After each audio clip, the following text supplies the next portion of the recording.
Il y a 100 ans naissait un conflit régional qui allait rapidement devenir un des plus complexes et controversés au monde. Un conflit entre deux peuples très différents pour un même territoire. Afin de comprendre ses raisons et ses enjeux, retraçons sur carte le conflit israélo-palestinien.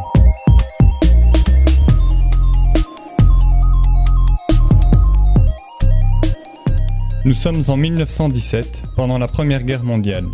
Les empires centraux sont opposés à la Triple Entente et à leurs alliés. Les deux côtés essuient de nombreuses pertes et de nouveaux soutiens sont les bienvenus. Le ministre des Affaires étrangères britannique, Arthur Balfour, écrit alors une lettre ouverte promettant un foyer national juif en Palestine contre un soutien du mouvement sioniste.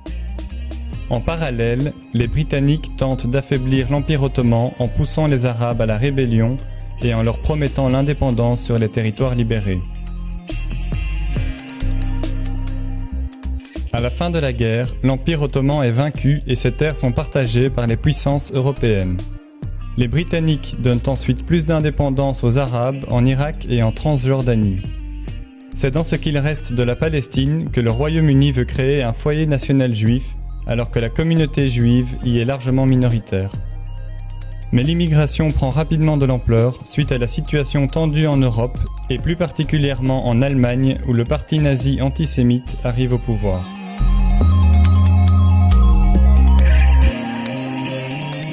En septembre 1939, l'Allemagne envahit la Pologne. Le Royaume-Uni et la France réagissent en lui déclarant la guerre, c'est le début de la Seconde Guerre mondiale. En 5 ans, le conflit fait plus de 60 millions de morts, dont près de 6 millions de juifs visés par la Shoah. Dès la sortie de la guerre, l'immigration juive vers la Palestine prend de l'ampleur et augmente les tensions avec les Arabes.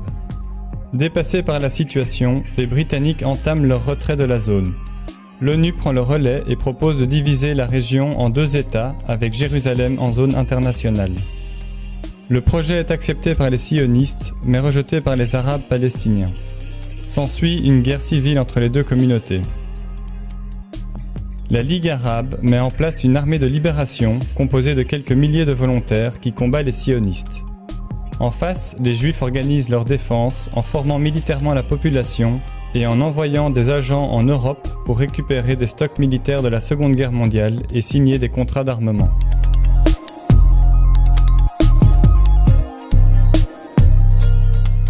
Le 14 mai 1948, le Royaume-Uni termine son retrait de Palestine. Les Juifs proclament alors l'indépendance de l'État d'Israël. En réaction, la Ligue arabe lui déclare la guerre. Pendant le conflit, 2 trêves vont permettre à l'armée israélienne de se renforcer et de progressivement prendre le dessus. Finalement, des accords d'armistice sont signés, Israël s'empare de nouveaux territoires, dont l'ouest de Jérusalem. L'Égypte reçoit la bande de Gaza et la Cisjordanie est annexée à la Transjordanie pour former la Jordanie. Ce conflit aura provoqué de nombreux déplacements de population. D'une part, plus de 700 000 Arabes ont été chassés ou ont fui les territoires israéliens vers des camps de réfugiés. D'autre part, les communautés juives des pays arabes, parfois vieilles de plus de 2000 ans, sont chassées et vont se réfugier en Israël ou en Europe. Enfin, de nombreux juifs européens sont rassurés par la victoire d'Israël et choisissent de s'y installer.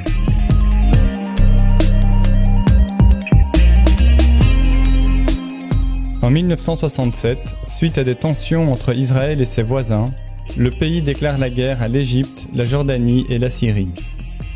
En 6 jours, Israël s'impose et triple son territoire en s'emparant du Sinaï égyptien, du plateau du Golan syrien et de la Cisjordanie. Des colons israéliens commencent alors à s'installer sur les territoires palestiniens. L'ONU réagit et adopte la résolution 242 qui condamne l'occupation israélienne. 6 ans plus tard, l'Égypte et la Syrie lancent une attaque surprise pour tenter de récupérer leurs terres. Dans un premier temps, l'armée israélienne est mise en déroute et ne peut repousser l'attaque. Dans un climat de guerre froide, l'URSS et les pays arabes soutiennent l'offensive, tandis que les USA envoient en urgence par avion 22 000 tonnes d'armement à Israël. L'armée israélienne reprend le dessus et repousse encore un peu plus les frontières. Après un cessez-le-feu, les pays arabes exportateurs de pétrole décident de punir les USA et les alliés d'Israël en augmentant de 70% le prix du baril et en diminuant la production de 5%. C'est le premier choc pétrolier. Israël est mis sous pression internationale et rend le Sinaï à l'Égypte et une partie du Golan à la Syrie. Mais il conserve son contrôle sur les territoires palestiniens où la colonisation s'accélère, surtout à Jérusalem-Est.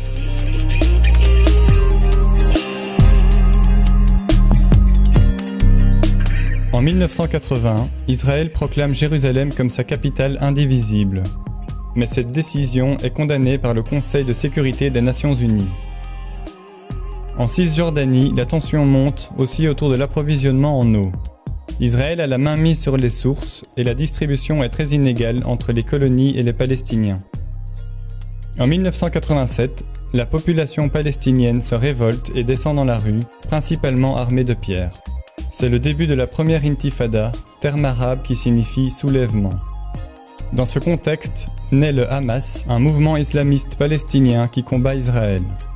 Alors que l'Organisation de libération de la Palestine, une organisation mise en place en 1964 par la Ligue arabe et exilée à Alger, proclame le 15 novembre 1988 l'indépendance de l'État de Palestine. Jérusalem en est aussi la capitale. La Palestine sera progressivement reconnue par 136 États.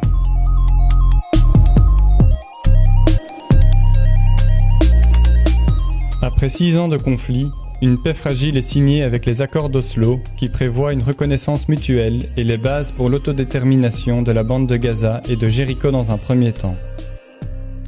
En 1995, un plan de partage de la Cisjordanie est signé.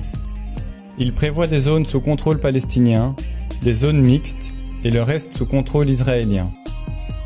Mais les deux parties n'arrivent pas à se mettre d'accord sur certains sujets épineux tels que le statut de Jérusalem ou le retour des nombreux réfugiés palestiniens.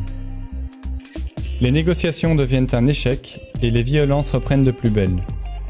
À Jérusalem, la visite du chef de l'opposition israélienne sur l'esplanade des mosquées, lieu saint des musulmans, est l'étincelle qui déclenche la seconde intifada, marquée par de nombreux attentats suicides. Israël est à nouveau en difficulté. Pour se protéger, le pays entame la construction d'un mur en Cisjordanie, mais en profite pour empiéter sur les territoires palestiniens. Ce mur est déclaré illégal par la Cour internationale de justice. Alors, pour tenter de calmer le jeu, le gouvernement décide en 2005 de supprimer les colonies juives de la bande de Gaza, mais conserve son contrôle sur les frontières.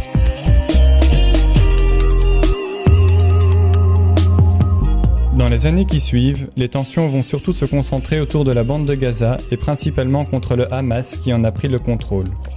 Israël impose alors un blocus contre la région. En face, le Hamas tire régulièrement des roquettes vers les territoires israéliens. En conséquence, plusieurs affrontements y ont lieu, jusqu'au plus violent en 2014. L'aviation israélienne pilonne la région et détruit 50 000 maisons, une centaine d'écoles, une dizaine d'hôpitaux et l'unique centrale électrique. La population qui est coincée dans l'enclave se retrouve en situation de désastre humanitaire.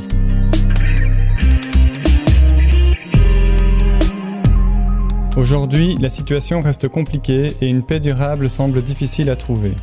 D'une part, la Cisjordanie est désormais morcelée entre villes et villages palestiniens et plus de 150 colonies.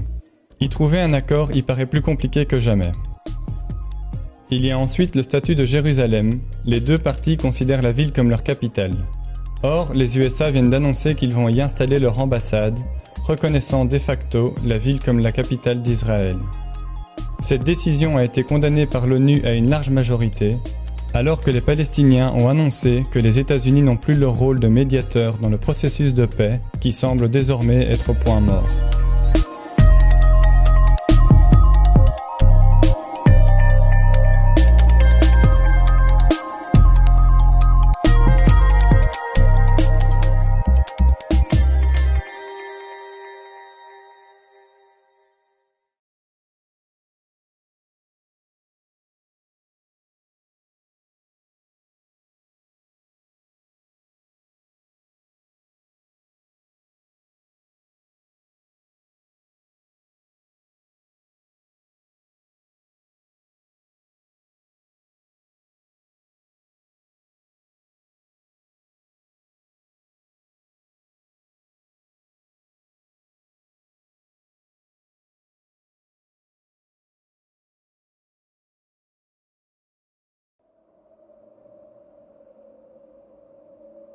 We should go east, into Transjordan.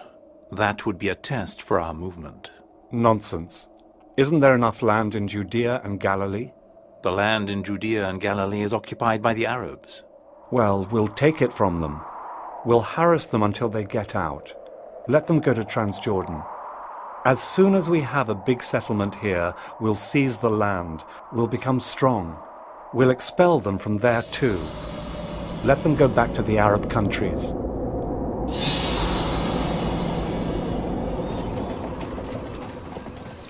Here we have a community of indigenous inhabitants living on the land for centuries. And you have a group of settlers coming from Europe, never been to the land, never seen the country, claiming to be connected to the Israelites 2,000 years ago, and coming with this superior claim. They think they can establish a Jewish state in a country which is inhabited by a majority of Palestinians. They looked at the indigenous inhabitants of the land as a kind of natives in a colonial way of view, European way of looking at the Palestinians. You can clear them, you can move them out. Zionism can only be understood within the age of empire and within the age of colonization, where you have European empires going out to Asia and colonizing the country. So you can only understand the idea of transfer within that kind of European colonial racist supremacists. They have supreme values and supreme civilizations, and Arabs can be shifted. قضيتنا كلها ابتدأت إنه هذول اليهود اللي كانوا مشتتين في العالم في أوروبا قاعدوا يفكروا لخلق وطن وهوية لهم. اليهود أجوا على تركيا يطلبوا من السلطان عبد الحميد يطلبوا منه وطن في فلسطين، رفض طلبهم، فراحوا لمين؟ لبريطانيا.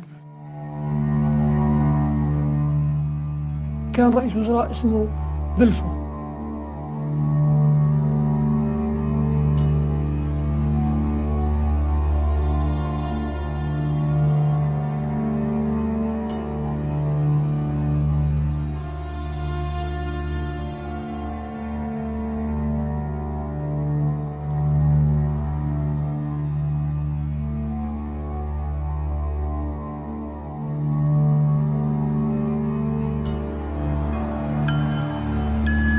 In the late 19th century, the Zionist leadership is actually in Europe. They're not in Palestine. You can see the center of Zionist lobbying actually is the capital cities of the West.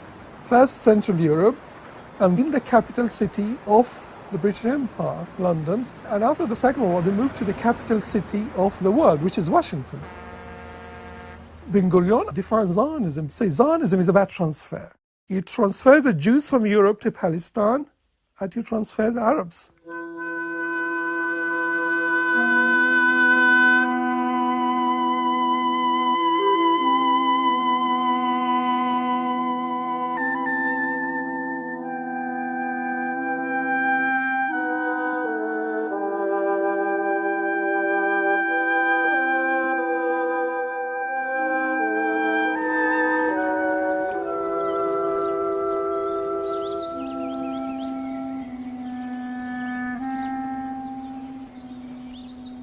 I lived most of my life in Galilee and Jerusalem. I never came across documents on transfer. The issue was suppressed. It was really suppressed within Israeli society. There was a conspiracy of complete silence around it. I went straight into archives in Jerusalem. One is the Central Zionist Archives, and one is the State Archives. I went into this archives, and I was quite shocked to discover mountains of documents, minutes, meetings, committees, mainly about the 30s, but even before the 30s. Gradually, I started to create a picture of what the idea of transfer in Zionism was. And I came to the conclusion, really, it was from the beginning of the Zionist project. Already in the late 19th century, the Zionist leaders, the top leaders, Herzl talks about transfer. But he talks about it in a kind of vision, in a kind of dream, in a kind of gradually you have Jewish settlements increasing in Palestine. Gradually the Palestinians will be pushed out.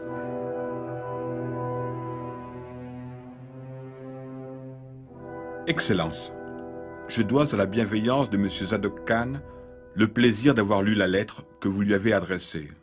L'idée sioniste dont je suis l'humble serviteur n'a aucune tendance hostile au gouvernement ottoman, mais bien au contraire.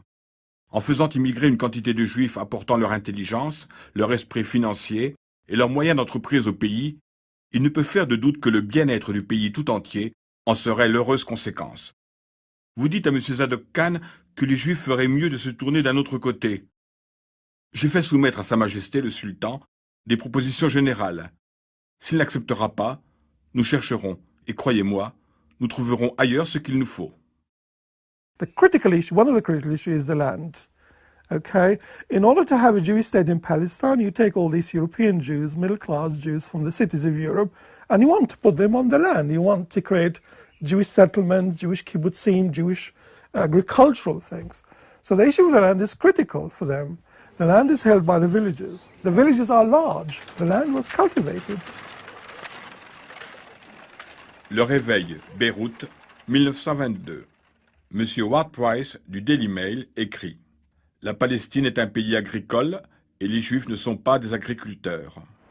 Les immigrés juifs qui viennent de Pologne ou d'Allemagne où ils sont nés et où ils ont grandi dans les grandes villes ne peuvent pas devenir des agriculteurs. » First importance to the national welfare is the production of food.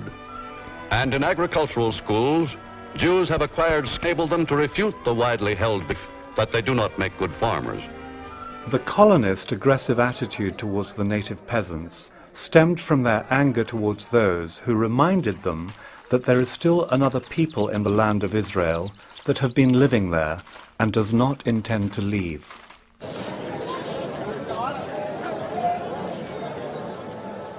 أنا فلسطيني الأصل وأهلي فلسطينيين وأبوي فلسطيني وجدي فلسطيني ومن 10,000 سنة أنا فلسطيني من بيت جبرين.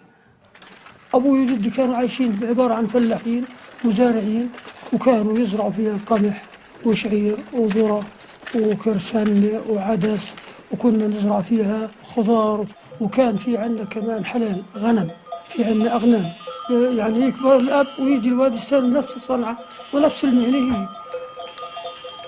إحنا قرية بس قرية كبيرة لكن إحنا عايشين من الأرض نزرع إحنا نزرع بندورة فكوس كوسة بصل كل إشي من القرية يعني من الأرض إذرة قمح نطحن وعايشين من هالأرض أجوا هاليهود فلاح يزرع ويقلع فلاحين في رزقنا ناكل منه من زيت ومن زيتون ومن تين ومن شام الله خلقه وكله ناكل من الخير خيرنا نعمله بدينا وبقدرة الله بالمنازل وقص القمح والشغل هاي حياتنا وخي محلاها كيفين ها مبسوط للناس وعايشة ايش اليوم احنا كنا مزارعين بس حركتنا زراعية يزرعوا بصل براسيا باذنجان كوسيا.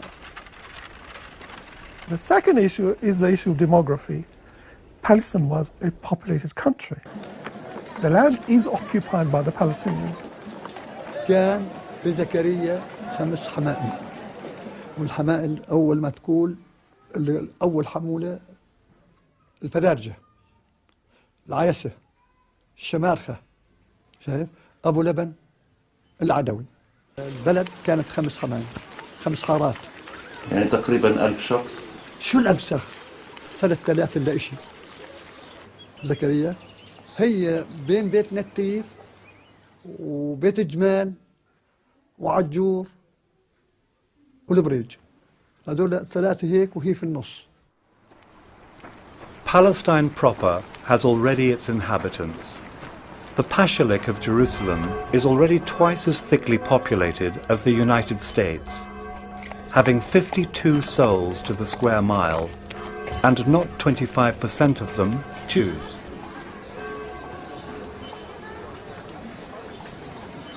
They see people there as a problem. Well, they had to talk about it. You can't talk about transfer unless there is someone to transfer. But they don't see people with the same rights, the same values, the same connection to the land. Of course, they saw the country inhabited, but they don't see the people are integral part of that country, have rights to it, have future in it. The Zionists didn't accept the idea that Palestinians are a people, nation. The present British Zionist scheme is as unworkable economically as it is politically. Every square inch of soil has to be purchased. I search history in vain for a colonization on such a basis. The basis of our whole existence is our right to build up our national home in Eretz Israel. This is a right which did not have to wait for the Balfour Declaration. It is the right which originated in the promise of God to Abraham. The Zionists were secular Jews. The Zionists who started Zionism were not religious Jews. Religious Zionism was a tiny group of people. They were actually, the Zionists who started the Zionist movement were atheists, many of them atheists. They were actually against their Jewish religion. Most rabbis in Europe, in Germany, at the end of the 19th century were against Zionism. Most rabbis were against Zionism. They saw Zionism was against the very idea of diaspora and Jews waiting for the Messiah. So the diaspora is something normal. The Zionists were secular, nationalist, if you like, European nationalist, Central European nationalist, a kind of tribal nationalism, blood and race and land all mixed together. And that kind of nationalism can only be exclusive, ethnic, if you like. Most Jews in Europe were non-Zionist. Most Jews in Palestine were European Jews. One of them was the Orthodox Jews, who were not Zionists, and the second one were the Jewish settlers from Eastern Europe. The Jewish settlers were really European settlers, they were not Arab Jews. Arab Jews were not Zionists. Palestinian Jews, if you like, the Arab Jews, they tried to be part of the Arab community as a whole. في عندي أصحاب يهود وفي عندي صحبات يهود. في تعرفت على واحدة بنت اسمها شولامت. هذه اسمها يهودية يهودية هي البنت. Oui, on les appelait les juifs arabes. On les appelait comme ça, les juifs arabes. Oui, moi, à l'école, nous avions des amis juifs. C'est-à-dire, il n'y avait pas de différence à ce moment-là. On vivait comme si c'était la même famille. C'est-à-dire, il n'y avait pas de différence entre musulmans, chrétiens et juifs. Avant, il n'y avait pas de différence. C'est plus tard, quand ils ont accepté l'immigration et tout ça. C'est pas les juifs qui vivaient en Palestine. C'était les juifs qui sont venus d'ailleurs. اليهود المتبلدين ما بدهم هالشيء كانوا، بس هذول المرتزقة اللي صار يجيبوهم من برا هن اللي صاروا يعملوا المناوشات. يقولوا لهم يا جيراننا انتم مبيوعين، الله وكيل هيك اليهود، يهود يعني اولاد عرب هن، انتم مبيوعين بس انتم خليكوا قاعدين سوا بنضل احنا وياكم، لا ابنك بموت ولا ابني بموت. The Bible is used by the Zionist movement in order to justify another colonial enterprise. Throughout all the sorrowful centuries since the Hebrews were scattered over the face of the earth, their religious rituals have kept ever before them the memory of Palestine as the land promised them by Moses. Zionism had to sort of reinvent Judaism and had to reinvent roots.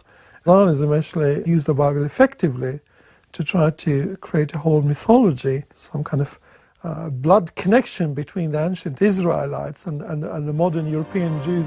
Today, millions of them center their immemorial hopes for fulfillment of this promise on the new Palestine, with its shining city of Tel Aviv, built by Jews on desert and swampland. You need to create these myths to legitimize the colonization of Palestine, I think, and to give some sort of international legitimacy to the project. سام جورج فرج من مواليد 1924 خلقان بالقدس القديمة بحارة النصارى. رحت على مدرسة سان جورجز كان في إسلامية ومسيحية. كنا عايشين بوئام ما كان فيه تفرقة. ما كنت أعرف إنه مثلا جاري مسلم ولا مسيحي. ما كان فيه تفرقة، ما فيه تعصب، ما فيه شو دينك انت شو ديني انا، ما كنا نفكر هيك شيء ابدا. الانجليز او اليهود كانوا يخططوا، نحن كنا بسطاء بهالشغله هذه، ما كناش بهالوارد، كان كل شيء يمرق من تحت جرينا ما نحس فيه.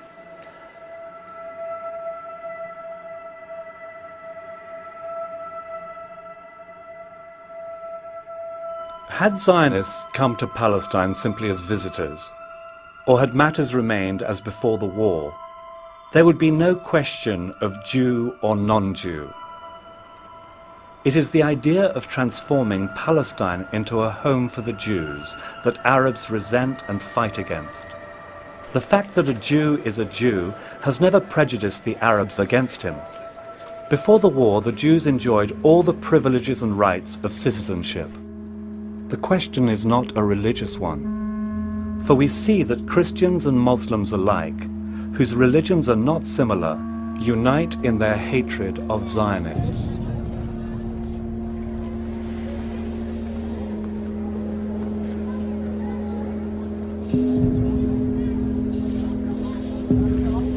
Tous les bureaux et les boutiques des musulmans et des chrétiens seront fermés le vendredi 27 février 1920. Les musulmans sortent de la mosquée après leur prière et se dirigent au siège du comité islamo-chrétien, où ils se joignent à leurs frères les chrétiens. Le cortège se dirigera vers le gouvernorat.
In the case of Palestine, these sympathies are rather obviously with the Arabs, who have hitherto appeared to the disinterested observer to have been the victims of an unjust policy forced upon them by the British government.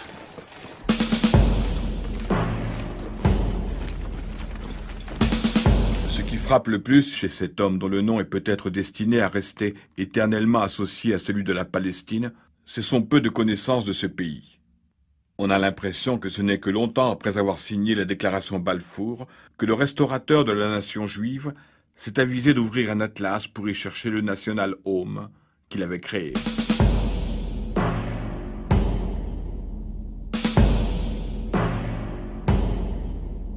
The cause of unrest in Palestine, the only cause, arises from the Zionist movement and from our promises and pledges.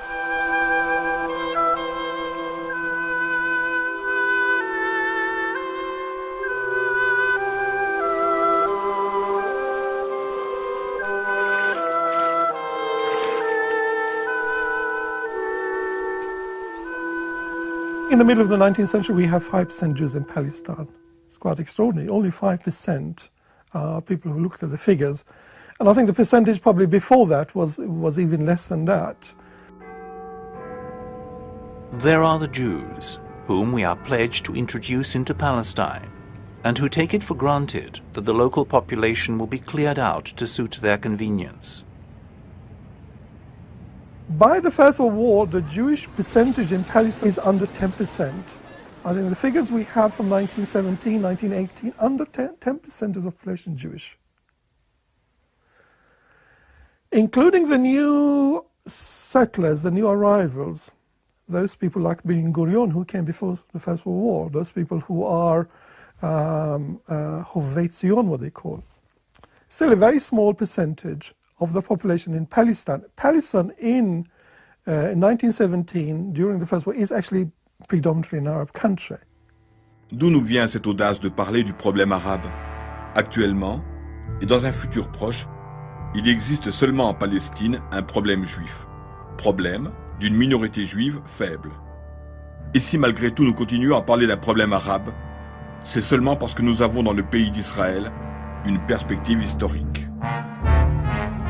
The position of Labour Zionism was gradualism, gradual colonization. They still believe in this idea. They gradually built more settlements, you buy more land, you have more goats, more... this idea of gradualism, the country will evolve gradually. A Jewish majority will be created gradually. Keep quiet about it. By a Jewish national home, I mean the creation of such conditions that as the country is developed, we can pour in a considerable number of immigrants and finally establish such a society in Palestine that Palestine shall be as Jewish as England is English, or America American.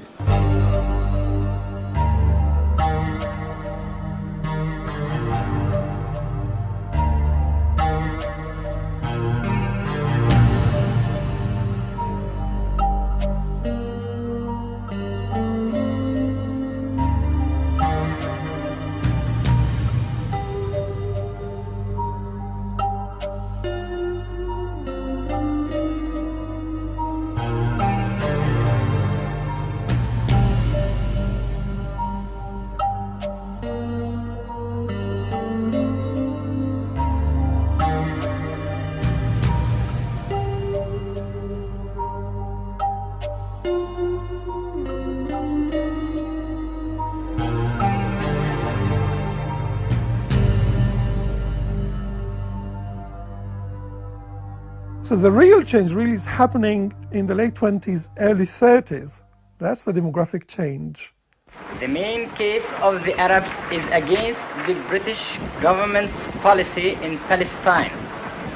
A policy which, if continued, will surely have as a result the replacement of the Arabs by the Jews. Only under the colonial power you have a radical change in the evolution of that country. And the equation changes, the situation changes. The Palestinians suddenly are under threat, massive threat. Only then we have the uprising, really, the rebellion. أول شغلة اشتغلتها بالثورة. أبدا لما صار عمري بال 16 17 سنة. طب ليه اخترت دغري تروح على الثورة؟ لأنه شفنا حالنا أن ضيقنا كثير اليهود والحكومة صارت كثير تضايق علينا. فاحنا تمنينا انه نكون شهداء ولا نكون هيك يعني اللي بتحكمنا اليهود او بريطانيا. كنا نعمل استقامات بس تمر بوسطة لليهود ايش اسمه او سيارة اي سيارة لليهود بنبلش فيها برصاص. هل يموت منهم يموت وهل السيارة اللي تتكسر وهذا. احنا كنا ضد اليهود ما كنا ضد الحكومة. لأن اليهود كل مكان تتزود صارت على زيادة. لكن اجت الثورة فرضوا على البلد تشتري بارود. صاروا يروحوا على سوريا على لبنان وين ما يكون في بارود يجيبوه يشتروا يحطوا ايرن. فصارت المعارك عن صحيح كل واحد كان معه بارود ما في غيره. لا أحد يعطينا سلاح ولا أحد يعطينا خرطوشي. وظلت تقاوم الناس للآخر. اجتاحوا البلد واخذوا وضعها. كم بارودي كان في بالبلد؟ والله يا خال بدي اقول لك احنا فرضوا علينا كم بارودي 12 كنا. احنا فرضوا علينا كم بارودي اشتريناهم دار يونس. وعلى العيد الثانية فرضوا كذا اشتروهم. حطوهم كل واحد كل 3-4 يشتركوا على بارودي مش كل واحد بارودي دير بالك. كل واحد ما كان يشتري بارودي، كل 3-4 يتشاركوا على بارودي، كل 4 يتشاركوا على بارودي. كنا عاملين عملية بالليل وطالعين بالشهر أيلول، بس قديش كان بالشهر ما بتذكر. كنت أنا وجماعتي فتركتهم وطلعت من أرض نهر المقطع. اتصادمت أنا والإضافية اليهود هذول كانوا حراس على الذرة تبعاتهم على المزروعات. بلشنا نقوس على بعض. بالآخر طلعت من الاستقامة إن فايتين على الذرة اللي جوا. الذرة هناك عالية صفرة بيزرعوا كثير ذرة صفرة اليهود. رشوني بالشو اسمه. اجت رصاصة بإجري هاي وبفخدي وارتميت بالأرض. خدت على الأرض أنا بلشت عليه ما بعرف هو شو مات منهن ما بعرف. اتصلوا بالحكومة اجت الدبابة سلطت المدفع علي قام رفع ايده الضابط قال انا فريد ابو نسب. هذا كان عندنا ضابط بالشمريه. لما قال لي انا فريد ابو نسب ما تخاف، رمت البارود حد مني، لكن الدم صار هيك حد مني، لان لما راحت اجر كسرت شايفتين راحت، اجى فيها دمدم. رفعت عاد ايدها انا هيك للتسليم، وفزت الجنود اخذوا البارود بعجل، بخاف يكون ابو نسب. نزل فريد ابو نسب لعندي قال لي انا فريد ابو نسب بتعرفني مش هيك؟ قلت له بعرفك. ما شفته طال من جيبته أنينة هيك صغيرة وقرب علي قال لي ما تخاف، حط قال لي انشق انشق انشق بهذا الهواء. صرت اعمل هيك اشي بارد بارد مثل الثلج. صرت انشق انشق انشق، بعدين حسيت حالي انعست هيك، انعست ما عادش عرفت حالي وين صرت. ما فقت الا ثاني يوم فقت ولا هم قاطعين اجري شايلين اجري. هي يما اعطيني البارود معلقه، ليش لبلادي بدي انزل على المشنقه. هذا المدة عملوا لي محاكمة، عملوا محاكمة حكموني اعدام. يا ويلي يا ويلي يا لما الحكيم اعطى على صر طبيب انه لا يتجاوز ال16، لا يتجاوز ال16، نزلت عاد نزلوني من الاعدام للمؤبد. روح لامي ويصلها يخبر بالصحيح اللي جرى. اخذوني من المستشفى على السجن دغري، على سجن عكا. قعدت بالسجن 6 سنين وكل سنه 12 شهر. فلما اجت الحكومه عاد بدها تفل، بدها تسلم فلسطين لليهود، اجوا لها السياسيين كلياتها طلعوها. انا من الجمله قالوا لي يلا. When the Zionist leaders adopt transfer in the mid-30s, they still adopt it in their private meetings. They don't come out saying we want to transfer them. They still talk about cooperation, progress, we're bringing modernity to the Arabs. They still don't talk about getting rid of the Arabs. Publicly, the public position in the 30s, even the 30s, is that we want to coexist with the Arabs. In private discussions, in policy discussions, in meetings of the Jewish Agency Executive, they talk about the only way forward is actually to clear them out.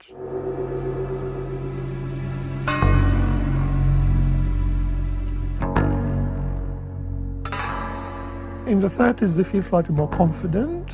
There's more Jewish demography, more Jewish growth. The Jewish settlements is much bigger. You have more Jewish militias, more Jewish armies. I think transfer comes with that growth in confidence of the Zionist community in Palestine. It also happens with the Palestinian uprising, Palestinian rebellion. In 1936, you have the big strikes in Jaffa and the cities, and you have the rebellion in the countryside, which is even much earlier, 1935. When you have a Palestinian rebellion, the British send the commission, the Peel Commission there. The Zionists had to address that commission. The British are coming there, they've got a big headache on their hand, they've got uprising, a very bloody uprising, a very violent uprising, military uprising, and the British also are reacting very violently. They bring planes to bomb the cities, they bring planes to bomb the villages.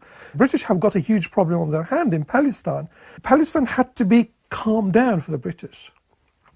The Zionists have the British coming with their investigation commission. Okay, so they have to come up with policies. So you have the Jewish leaders being interviewed by the Peel Commission, and they put forward the idea of transfer to the commission. In meetings with the commissions, Weizmann, Shareit, the Jewish agency, they promote this idea of the way to deal with the uprising, the way to deal with the Palestinian, the way to deal with the land issue, the way to deal with complaints and the grievances and the resentment of the Arabs, actually to move them out.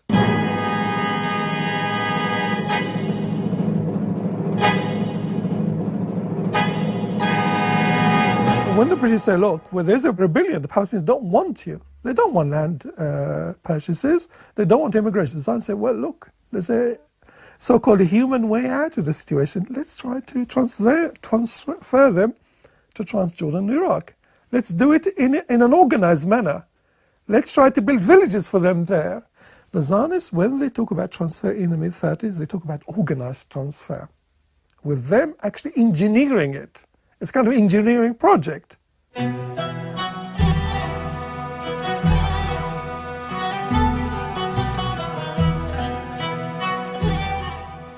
Large villages crowded in population and surrounded by cultivated land, growing olives, grapes, figs, sesame and maize fields. Would we be able to maintain scattered settlements among these existing villages that will always be larger than ours? And is there any possibility of buying their land? And once again I hear that voice inside me called, evacuate this country.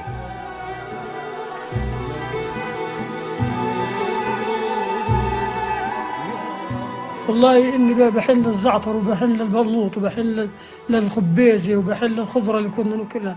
بقينا نطلع إحنا أولاد صغار على المزارع ناكل فول، ناكل حلبة، ناكل جلسون، ناكل صيصعة، ونلعب الولاد صغار ينطاد ونروح نلقط بلوط، نلقط فقع.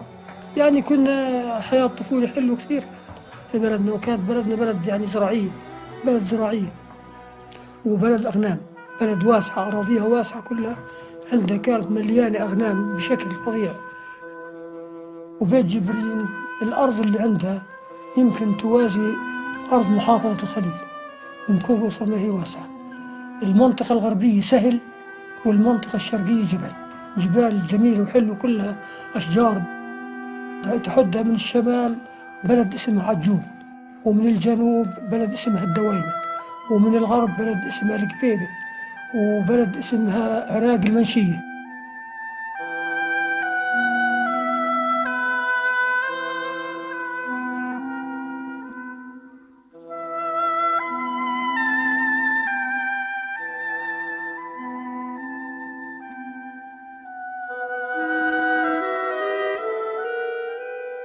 كبيرة بلدنا، هي في النص الجبل وقاطع وهان وقاطع هان، ثالث بلاد بتحسب.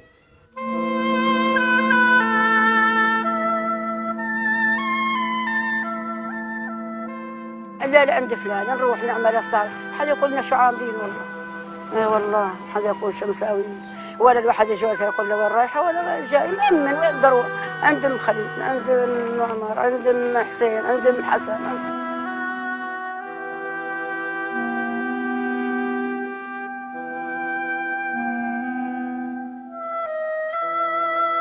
ويصير العرس تنزل الصبايا والشباب على البيادر يعملوا حفل ويعملوا عرس وكيفية وسعادة ودافة، وهيك عايش الناس مبسوطين وعايشين وخير كثير وكل شيء كثير.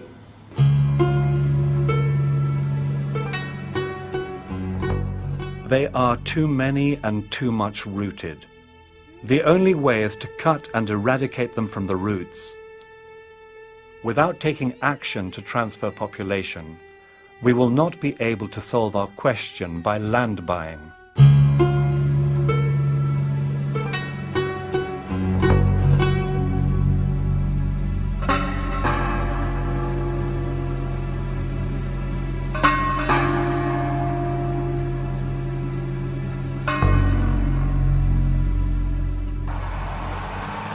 The Jewish Agency also compiled its own record of the villages. So the knowledge about the villages went far beyond the Peel Commission. Come to 1948, they know quite a lot about social structures of villages, the ownership, the hamulas, the leaders, etc. By 1939, the British managed to crush the Palestinian rebellion. Crush really means crush, bombing villages, using aircraft. They arrest many people, they execute many, but the British actually react quite harshly to the Palestinian uprising. The Palestinian society was disarmed in the 30s by the British. الإنجليز قبلهم كان مجردنا، اللي عنده يلقوا فشكة يعني مؤبد، واللي عنده بارود وفشكة يعدموه إعدام، اللي عنده أكثر من خوصة للمطبخ يأخذوها منه ويغرموه. جردونا. أنا حضرت حكم الإنجليز، قعدت في الإنجليز حوالي يمكن 16-17 سنة. شايف؟ كانوا عاملين رقابة علينا الله أعلم فيها. كانت الحكومة الإنجليزية ما تسمحش للعرب الفلسطيني يحط في ايده سكينة ما كانش تسمح له، شبرية يحطها بجنبه ما كانش تسمح له، واليهود كانوا يسلحوا. Palestinians are beheaded. They've got no leadership. That leadership was crushed by the British in 1936-38. So the British played a crucial role in terms of disarming their society, subduing it, crushing it. So the defeat is really the defeat of the Palestinian society militarily in 1948 can be actually traced to 1936-39. And the British actually played a key role, a big role in it. The Zionists, by contrast, they had arms industry. The way the Jewish community was created in Palestine was created as a military civilian community. Settlers were also soldiers at night. Settlers had a fence and a watchtower. The Jewish community in Palestine was trained as a military garrison.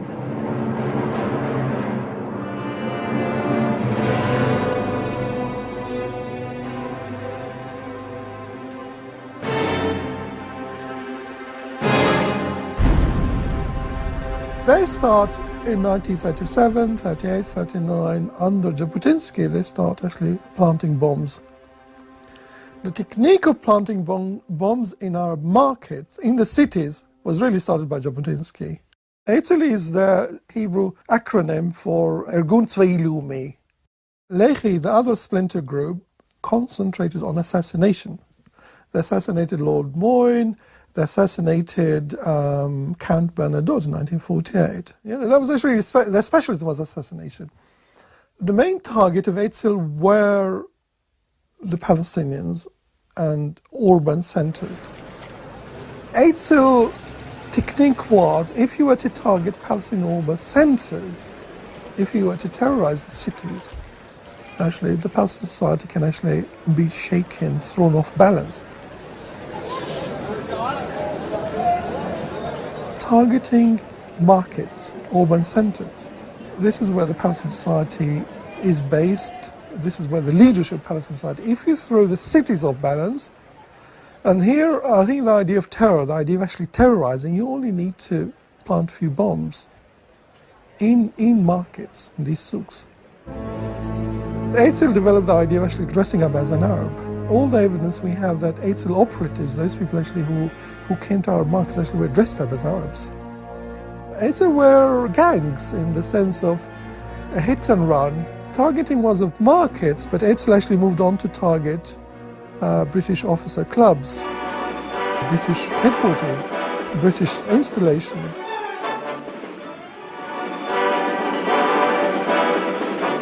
Le 21 juillet, le haut quartier général des troupes britanniques, l'hôtel King David, est détruit par un attentat. Il y a 76 morts et une vingtaine de disparus. À la fin de l'année, le Goldsmiths Club saute à son tour. Ces deux attentats sont signés de l'Irgun, mouvement terroriste clandestin dirigé par Menahem Begin.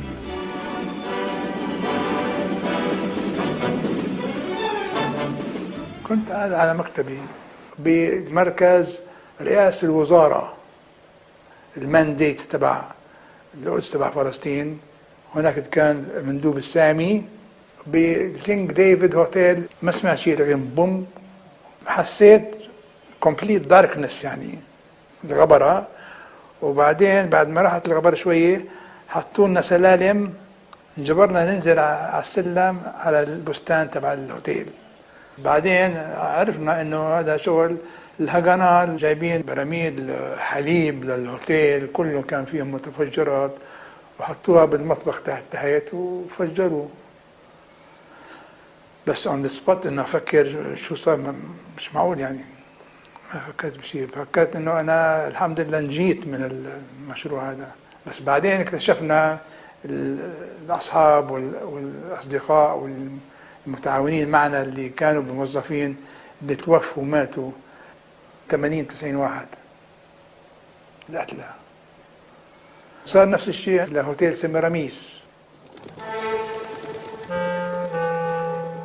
Mon père était gouverneur militaire à Jéricho. Il a été à Jérusalem gouverneur, il a été à Ramallah gouverneur, à Safad, à Bissam, et puis en dernier lieu à Naplouse, et le district de la Samarie. Il venait après les Anglais. Il y avait un gouverneur anglais et mon père venait juste après.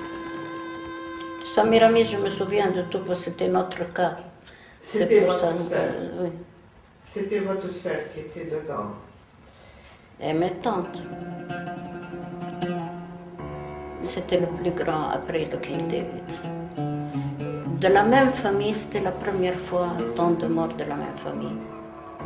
C'est pour ça que ça a fait un grand bruit aussi. Lorenzo qui possédait l'hôtel Semiramis. Mais c'est mon oncle. C'est votre Le oncle. frère de ma mère qui avait l'hôtel Semiramis. C'était le 4 janvier, à 1h du matin, en 48.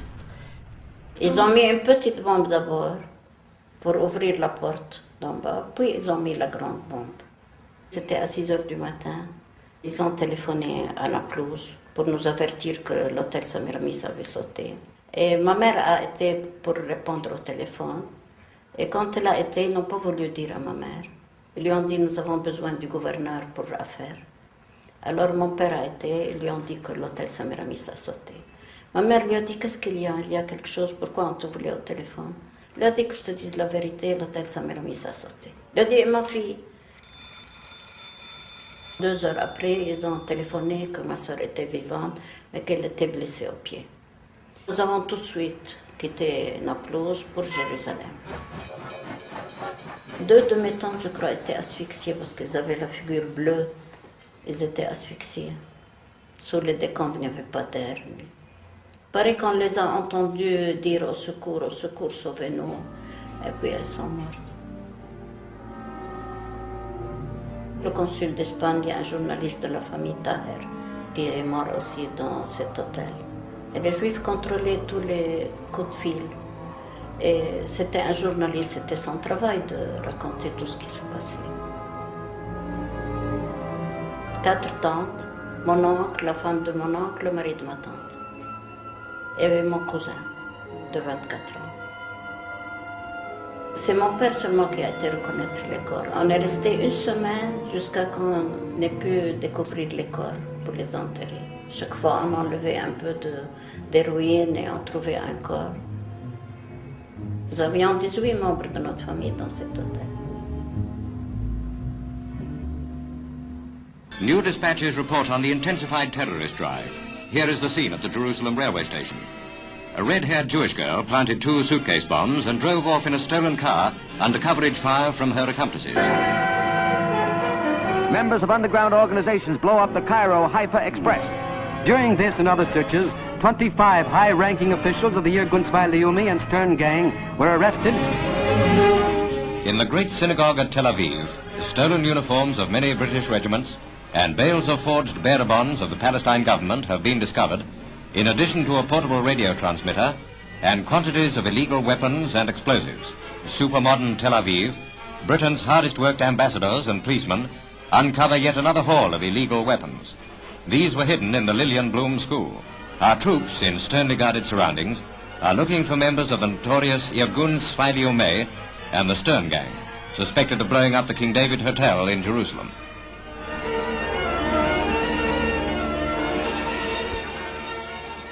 Ben Gurion comes to the conclusion that only a Zionist solution can be imposed on the Palestinians. They're not going to negotiate to give up half of the country or to move voluntarily. Ben Gurion does say that a Jewish state against the wishes of the local population can only be secured by the sword.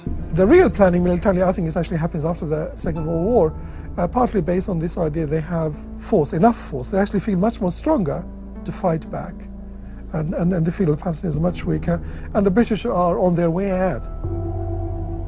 In 1948, here the idea of transfer becomes really only expulsion. 1948, transfer becomes a military operation. You put people on trucks, you shoot it over their heads, you carry out massacres. 80–90% of the people actually were driven out as a result of Jewish attacks, atrocities, terror campaigns, whispering campaigns, and various tactics. The vast majority were driven out by combination methods.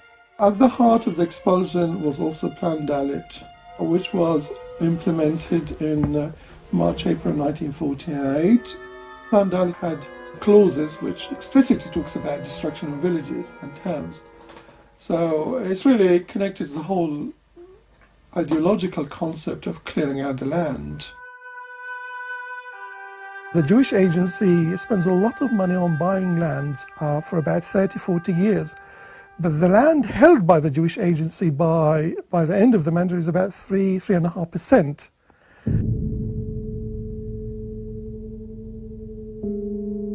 Gradually they realized that the country can only be occupied militarily.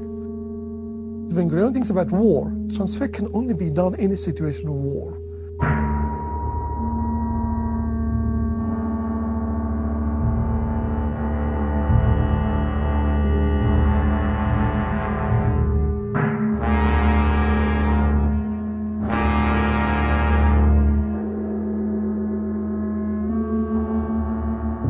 War will give us the land.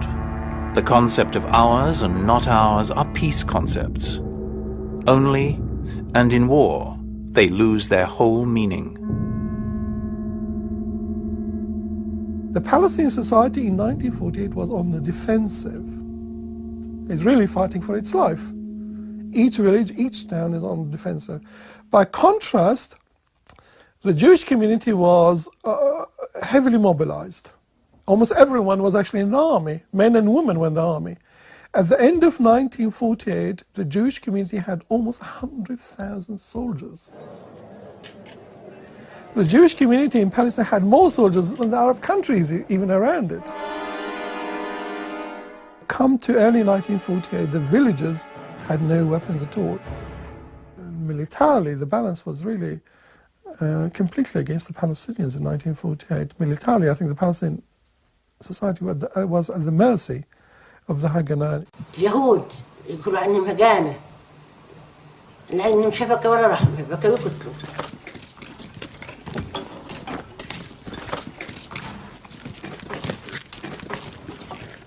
أول بدأوا من يافا، من حيفا، من جليد، من الرملة. إحنا الشباب بعداش مصاري، الواحد قاعد يروح يشتري سلاح. كل عيلة 3/4 ولموا 75 دينار فلسطيني بكلوا، وشروا هالبرودة. ظلوا هالأولاد يحرموا الشباب بكاوموا. ليل النهار يضربوا علينا على البلد. وين ما تيجي الزلمة قاعد بكحلاك للمسلحين في البلد. حاط قدام الأكل يعني المفتول والهذا. ضربة الكنبلة وأجت في بطنه وقاعد على السدر يوكل. وصوت أخته حتى البسة اللي عندها انكتت معه. هم قاعدين يوكلوا بضربوا فينا. والله إحنا بنضر أنا وأمي في الذريات هي على الحيط ولا الرصاصة بتقدح من بيننا. ضربونا بالبارود وبالقنابل هذه الموتر.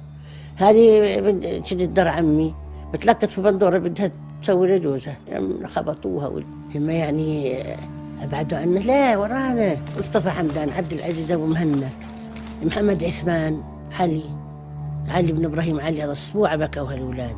علي ذكروه، رشاد، محمد خلاوي، يعني اللي شفناه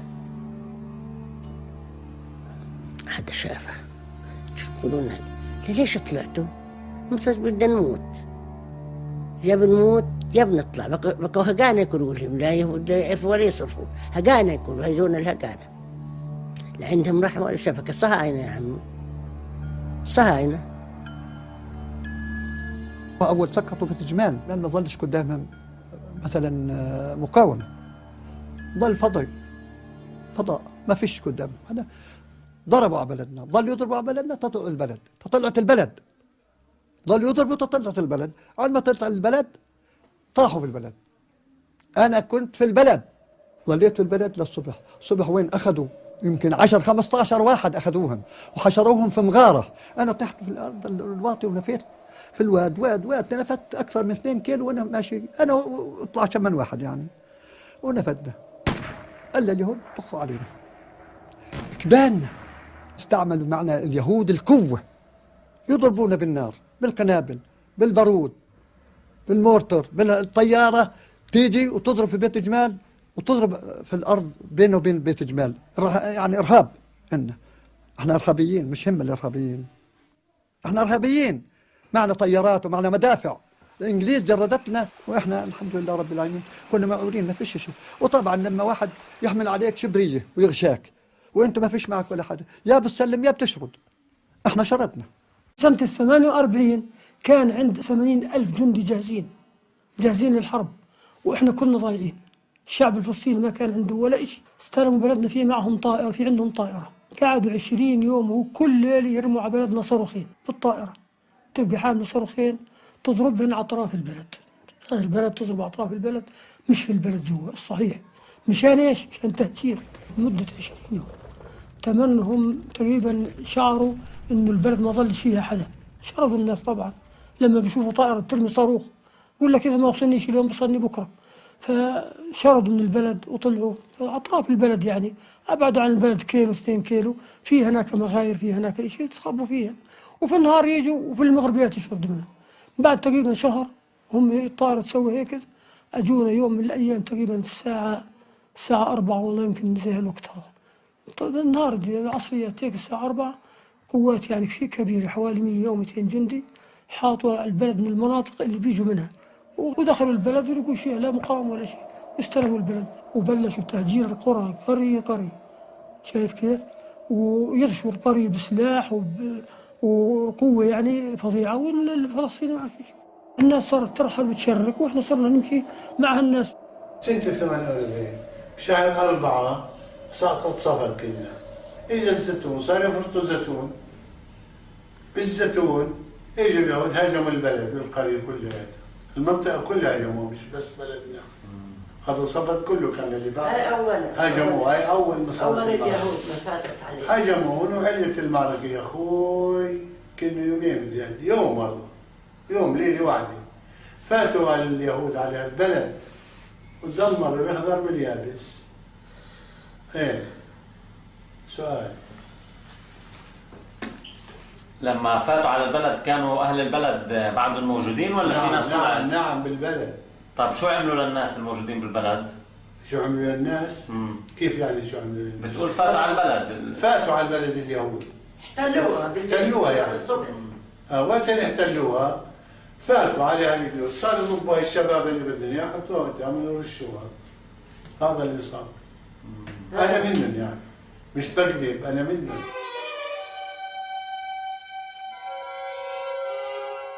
وقت فاتوا هاليهود فتحوا له الطريق ويطلعوا، قسم من اليهود اللي يطلعوا، قسم من اليهود ردوا. اللي ردونا رجعنا على البلد، اجوا اليهود اطلع برا، طلعونا برا. انت نقوني بين النساء واخذونا على محل ثاني، على البيت الثاني هيك. اخذونا نحن تحت توتي، في توتي هناك وباب البيت. تعالوا فتشوا إنا كياف للاخر. شي 22 شاب. وقفونا باب الباب وهن وقفوا ورانا هيك. في ابن اختي رد علينا قال له مشان الله. قالوا دير وجهك يا خمريم يا كلاب يا كذا كذا. صار اخونا ابو فوزي. هوسونا ورشونا هالرشه. رشونا يا خالي. وقت رشونا ألبت هالشباب كلياتها. أنا وقعت ما صار بغير رصاصتين هذول. وقت اللي وقعت حركت يجي وانا مرتمي هيك بين القتلة. قال له يشلو تنلو في عنده روح يعني أعطيه. ظليت مرتمي تحت القتلة من الصبح تغابت الشمس على ما قول الله وكيل. وقت غابت الشمس قلت يا ناس بدي أبات تحت القتلة أنا هون. فتت على البيت لجوا. أيوة فتت على البيت دورت على مي تشرب ما لقيتش. طلعت على المصطبة، ما بتعرف كيف كانوا يعمل مصطبة. طلعت لفوق دور في زيتون وفي تين يابس. سحبت الحاف من الفراش ورحت لجوا حطيته علي ونمت. عيني يا عيني يا عيني يا عيني يا عيني يا عيني قال زريف الطول أبو منديل عقدي وصبروا عالجفا والضيم عقبي والله أماني لا تجروا ميل عقبي ولا تحضروا فرح وإحنا غياب. أهل فلسطين بقولوا هيك يعني حرام الشيء.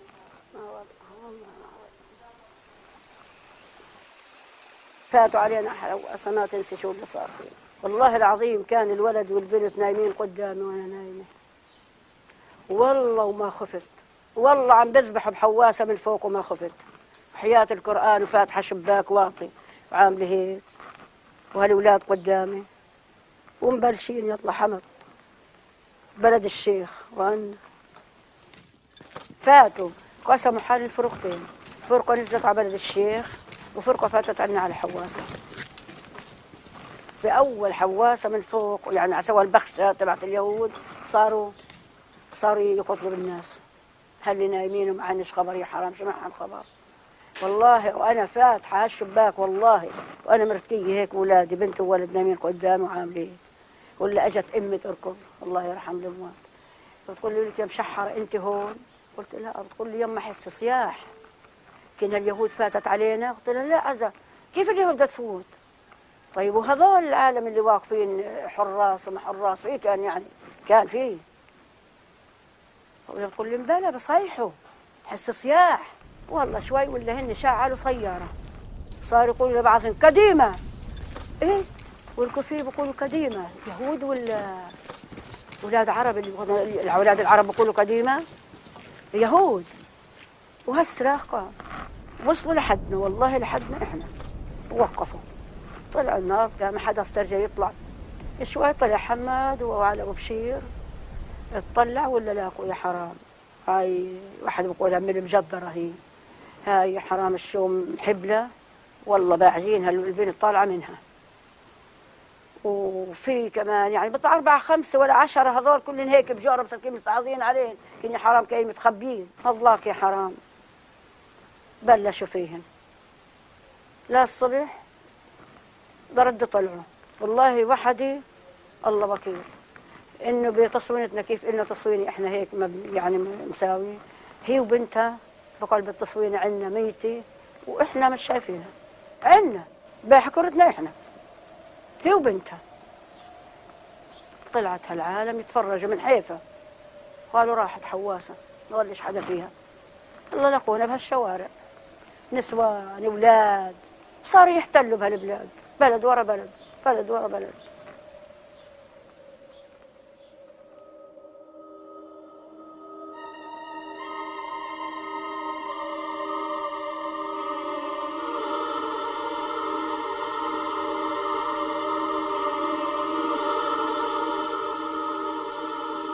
كانت صيف الدنيا كان العنب حصرا.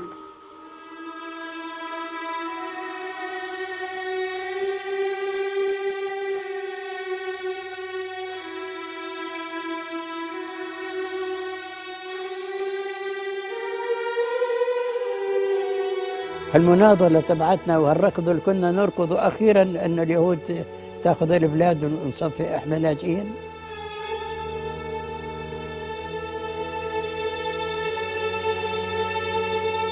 بترجع لي بيجي واللي بكيدني أكثر إنه يجي واحد من أوروبا يأخذها مني. يجي واحد من أوروبا بس الاستعمار هيك بده. أنا يعني مكبوت في جسمي لأني بطلع بيجي وصلاش.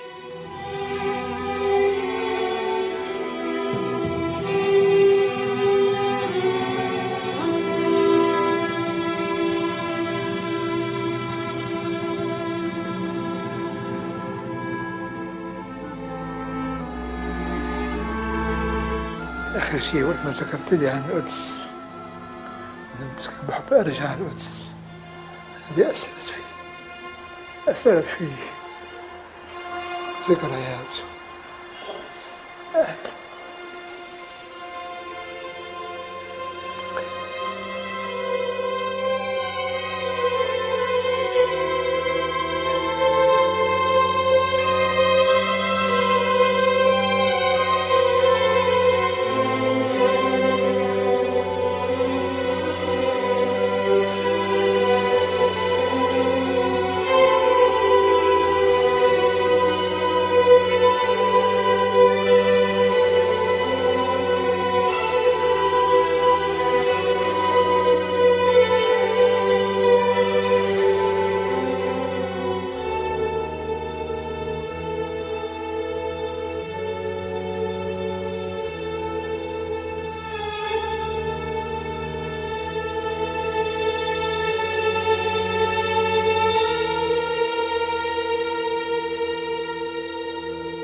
Salut, c'est là-bas si j'y suis, Daniel Mermet, avec Shlomo Sand.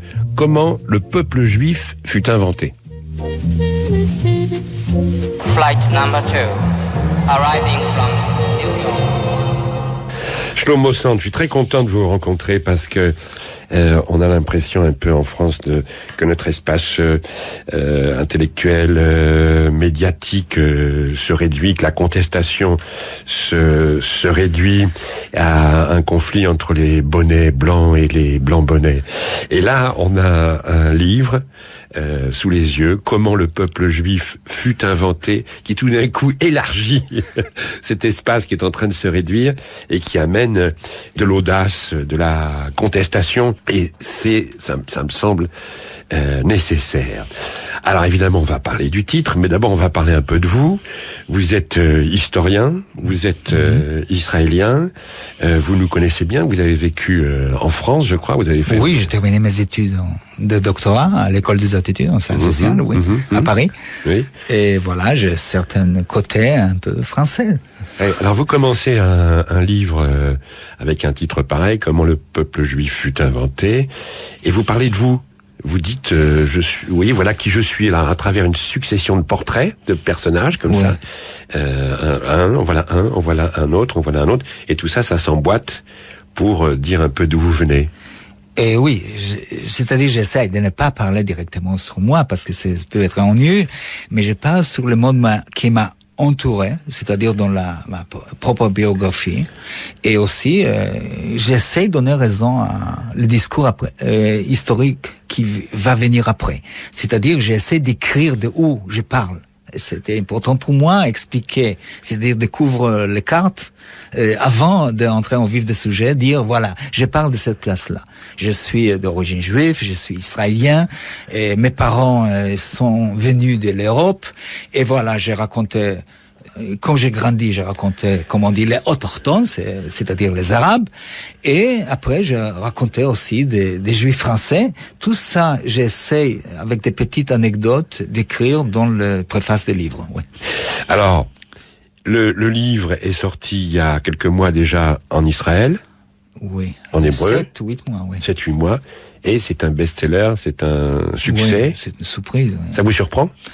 Oui, beaucoup, parce que j'imagine que j'ai beaucoup de fautes dans le livre, parce que c'est le sujet tellement large, mais les plus grandes fautes que j'ai commises en début, que je dis que je crois qu'il y aura très peu de gens qui vont les lire. Parce que le sujet est tellement controversé, pas facile, mettre cette question, comment on a fait inventer le peuple juif. Donc je pensais qu'en Israël, la réaction sera complètement négative, il y aura très peu de lire, et voilà, 19 semaines, un best-seller en Israël, vraiment une surprise. Ça montre une chose. Peut-être nous sommes aussi, comme la France, une société coincée, mais avec un peu plus de curiosité peut-être. Oui, il y a beaucoup d'ouverture, on peut discuter en Israël. C'est-à-dire, vous savez, si quelqu'un lit les livres, je dis qu'Israël n'est pas vraiment un pays démocratique dans le sens classique des termes, mais c'est un pays pluraliste et libéral dans le sens que la vie intellectuelle et culturelle reste toujours assez vivace, curieuse, et voilà, le livre a trouvé sa place. Alors vous posez une question à travers le titre, comment le peuple juif fut inventé, mais après tout c'est une question qui peut être posée à n'importe quel peuple. Exactement. Par exemple, au hasard, le peuple français. Voilà, je crois aussi qu'il y a 500 ans, le peuple français n'a pas existé. Et à la fin du 19e siècle, comme Lavis a commencé à écrire tout ça, les manuels, et en créant un peuple français imaginaire qui commence avec Clovis, c'est aussi une invention. Donc, c'est à propos des peuples juifs, ce n'est pas quelque chose d'exceptionnel. Je crois qu'on a inventé le peuple français vers l'arrière, on a inventé le peuple italien jusqu'à l'Empire romain, on a inventé le peuple allemand jusqu'à les Teutons, on dit Teutons. Oui. Les Teutons, voilà, oui. donc je crois aussi qu'on a inventé le peuple juif. Quelle est la nécessité de cette invention? Parce qu'il faut ça permet la construction et la cohésion de c'est-à-dire, pour créer des nations modernes, à certains moments, les classes politiques et intellectuelles ont eu besoin, parallèlement à cette création de la culture immédiate et unifiée, il fallait créer un imaginaire vers l'arrière pour renforcer l'identité moderne de l'État national. Et voilà, donc les mouvements nationaux ou l'État national ont créé un imaginaire vers l'arrière en disant nous sommes ici 1000 ans, 2000 ans avec le judaïsme moderne. C'est-à-dire avec le recul de la religion juive et le début de la naissance des mouvements nationaux et sionistes, plus en plus, on a commencé à construire, à mon avis, une histoire et une historiographie imaginaire d'un peuple juif qui était créé à l'époque biblique et à certains moments était exilé, a commencé à errer, est arrivé à Moscou, a fait un demi-tour, retourné en Palestine. Voilà. Oui. Donc j'ai essayé de montrer, et pas après pas, comment s'était construit cet imaginaire historique. C'est une déconstruction, votre bouquin est une déconstruction. Oui, une déconstruction sur une construction qui était faite à la deuxième moitié du XIXe siècle. Et dès maintenant, je voudrais souligner, je ne dis pas que le judaïsme n'a pas existé. Je ne dis pas que la religion juive n'a pas existé. Je pense que la nation, l'idée des peuples races aux peuples d'une même origine juive, c'est une invention, une pure invention de deuxième partie du XIXe siècle. Au contraire, vous dites que la religion juive, le judaïsme, a été particulièrement tenace et vivace tout au cours de l'histoire. J'essaie dans le livre de montrer que le judaïsme était le premier monothéisme prosélytique. Et grâce à cet prosélytisme, il est devenu une religion très importante dans le monde occidental et à mon avis à la base de tout le monothéisme qui va venir après. Mais cette religion, c'est aussi une religion prosélytique. Il voulait être prosélytique et grâce à cet prosélytisme, il y a eu tellement de juifs dans le monde. Voilà, on continue avec Shlomo Sand pour son livre « Comment le peuple juif fut inventé » qui vient de sortir chez Fayard. Je rappelle que Shlomo Sand est professeur d'histoire à l'université de Tel Aviv. Alors, on va essayer d'avancer pas à pas dans votre travail. Vous remettez en cause l'histoire du peuple juif telle qu'elle existe en Israël, par exemple, et telle qu'elle est enseignée aussi en Israël. Vous êtes toujours en guerre contre l'enseignement dans votre pays, et puis telle qu'elle existe aussi dans nos esprits à nous. C'est-à-dire moi je suis sûr que depuis longtemps, non pas depuis toujours, mais depuis longtemps que voilà, les Juifs ont été chassés de leur terre et qu'ils ont erré, le Juif errant, et puis ils sont montés à travers la Russie et puis jusqu'en Pologne, en Allemagne, en France, etc. D'une part, et d'autre part, ils sont passés par l'Afrique du Nord, le Maghreb, jusqu'à l'Espagne, en refluant, etc. Toujours en voyage. On a les Ashkénazes, on a les Séfarades, et puis se trouvent certains qui étaient, je sais plus très bien pourquoi, parce que je connais pas cette histoire par cœur, mais enfin, les uns en Irak, les autres dans le Yémen, les autres en Afrique, etc. Mais en tous les cas, c'est un peuple chassé, exilé, dispersé. En diaspora. En diaspora, voilà. Et qui, tout légitimement, à un moment de son histoire, au XIXe siècle, éprouve le besoin de revenir sur sa terre originelle, et puis voilà, qui existe aujourd'hui à travers l'État d'Israël. Et vous nous dites, tout ça n'est pas tout à fait vrai. Ouais. Je ne sais pas, heureusement ou malheureusement, mais ce n'est pas vrai. C'est-à-dire, premièrement, vous savez, une simple question. Tout le monde croit que le peuple juif était exilé à 70 ans après Jésus-Christ. C'est-à-dire, Titus, l'empereur romain, a détruit le temple et a exilé le peuple juif. C'est la base de tous les savoirs sur le judaïsme à travers l'histoire. Et voilà, je me souviens arriver à ce chapitre. Demander, est-ce qu'on a exilé les juifs au début de notre ère?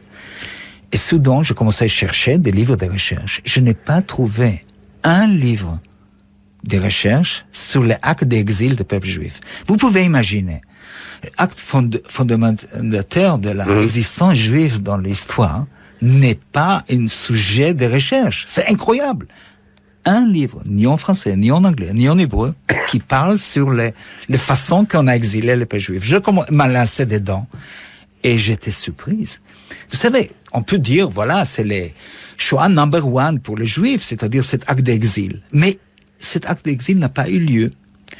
En cherchant, j'ai découvert que cet mythe chrétien du XIIIe siècle, qui a commencé à développer des idées, que les Juifs étaient exilés de leur terre de Palestine ou de Judée.